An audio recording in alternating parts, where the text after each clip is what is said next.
Hello, everyone. Today, we'll be reading from the Holy Bible from the book of Job, chapter 11. May God help me read. May God help me understand. May God help you understand. May His word bring His truth. Glory and honor be to His name. Amen. Let's get started. Then answered Zophar the Naamathite and said, Should not the multitude of words be answered? And should a man full of talk be justified? Should thy lies make men hold their peace? And when thou mockest, shall no man make thee ashamed? For thou hast said, My doctrine is pure, and I am clean in thy eyes. But oh, that God should speak and open his lips against thee, and that he would shew thee the secrets of wisdom, and that wisdom that they are double to that which is. Know therefore that God exacteth of thee less than thy iniquity deserveth. Canst thou by searching find out God? Canst thou find out the Almighty unto perfection? It is as high as heaven. What canst thou do? Deeper than hell. What canst thou know? The measure thereof is longer than the earth, and broader than the sea. If he cut off and shut up or gather together, then who can hinder him? For he knoweth vain men, he seeth wickedness also. Will he not then consider it? For vain man would be wise, though man be born like a wild ass's colt. If thou prepare thy heart and stretch out thy hands toward him, if thou prepare thy heart and stretch out thy hands towards him, if iniquity be in thy hand, put it far away, and let not wickedness dwell in thy tabernacles. For then shalt thou lift up thy face without spot, yea, thou shalt be steadfast, and shalt not fear, because thou shalt forget thy misery, and remember it as water that pass away. And thy age shall be clearer than the noonday, and shall shine forth. Thou shalt be as the morning, and thou shalt be secure, because there is hope. Yea, thou shalt dig about thee, and thou shalt take thy rest in safety. And thou shalt lie down, and none shall make thee afraid. Yea, many shall make suit unto thee, but the eyes of the wicked shall fail, and they shall not escape, and their hope shall be as the giving up of the ghost. That's the end of chapter 11. Here's chapter 12. And Job answered and said, No doubt, but ye are the people, and wisdom shall die with you. But I have understanding as well as you. I am not inferior to you. Yea, who knoweth not such things as these? I am as one mocked of his neighbor, who calleth upon God, and he answereth him. The just, upright man is laughed to scorn. He that is ready to slip with his feet is as a lamp despised in the thought of him that is at ease. The tabernacles of robbers prosper, and they that provoke God are secure, in whose hand God bringeth abundantly.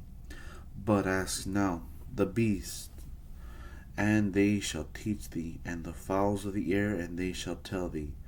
Or speak to the earth, and it shall teach thee, and the fishes of the sea shall declare unto thee.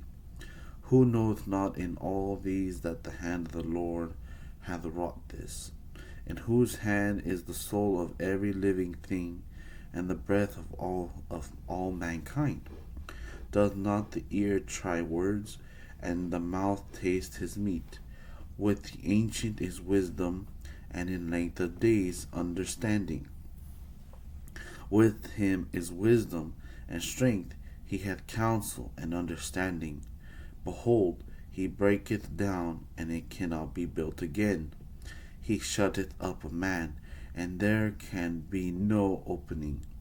Behold, he withholdeth the waters, and they dry up. And also he sendeth them out, and they overturn the earth. With him is strength and wisdom. The deceived and the deceiver are his. He leadeth counselors away spoiled, and maketh the judges fools. He looseth the bond of kings, and girdeth their loins with girdle.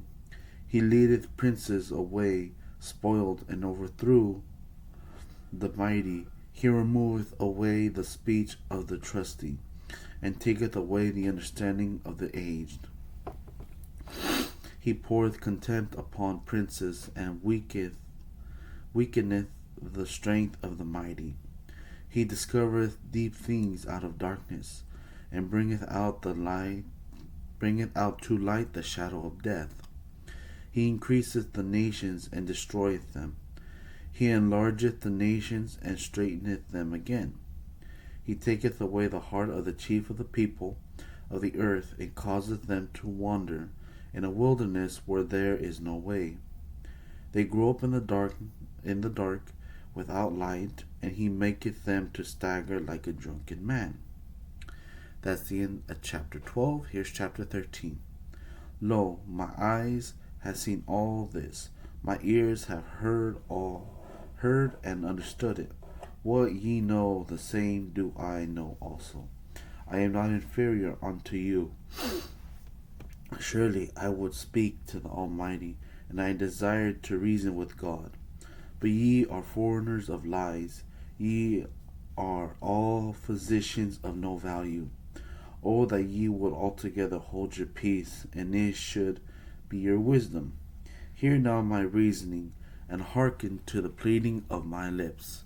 Will ye speak wickedly for God, and talk deceitfully for him? Will ye accept his person? Will ye contend for God? It is good that he should search you out. Or as one man mocketh another, do ye so mock him. He will surely reprove you, if ye do so secretly accept persons. Shall not his excellency make you afraid, and his dread fall upon you?